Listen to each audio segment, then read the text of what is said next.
Right now, we're learning more about the tragic death of a young child in Franklin Township. A 2-year-old girl died when police arrived at the scene. A neighbor who's a firefighter was performing CPR on the girl, but she was later pronounced dead. An autopsy is now pending. Now, it does not take long for closed vehicles to become dangerously hot. That's right. News on New Jersey's Marcy Rubin in studio right now to tell us about ways to prevent this. Marcy? Yeah, Brittany, Kurt, here in New Jersey, the National Safety Council reports there have been 15 fatal reports of child heat stroke deaths in vehicles since they started keeping track back in 1998. And those victims, as you see, range in age from 4 months to 11 years old, and that includes the one in Franklin Township yesterday, just 2 years old. Well, Kids and Car Safety, another national organization, says this happens on average about 38 times a year in the nation. And they say there's been a dip in the last 2 years, but fear the preventable tragedies will increase as more parents get into their post-pandemic routines.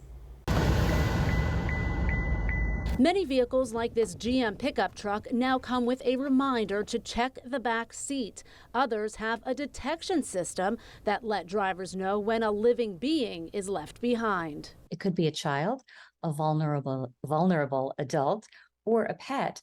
And this would set off literally bells and whistles. It sets off the horn, the car alarm. Sue Ariema is with Kids and Car Safety, a national nonprofit working to prevent children from being hurt or killed in and around vehicles, whether it be a backover, front over, or vehicular heat stroke, which we witnessed this week here in New Jersey. When we talk about prevention tips, the biggest tip that I could give to parents is that they should never make the mistake thinking this couldn't happen to them. It has to do, in many cases, with a failure of the brain's memory, and it happens to loving, caring, doting parents. And after a 2-year dip, with many going back to work and daycare now, there is a concern these types of tragedies will increase. And you may not be the parent who always drives, or there's an emergency call from work that interrupts your train of thought as you're driving, and the parent loses awareness that the child is in the back seat and continues on with their day. She says many times kids get in and stuck in cars themselves, so make sure your doors are always locked. And in some cases, parents intentionally leave their children thinking it's okay. It's not okay to leave a child alone in a vehicle for any amount of time. And there's a great focus on it being so hot right now, but we've seen children die on days where the high temperature was as low as 60 degrees.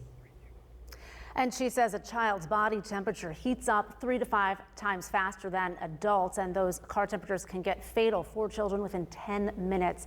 And for those who don't have a car with those reminders or warning systems, there are alarms available that attach to a car seat.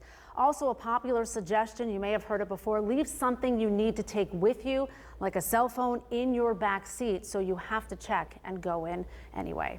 Marcy Rubin, News 12, New Jersey.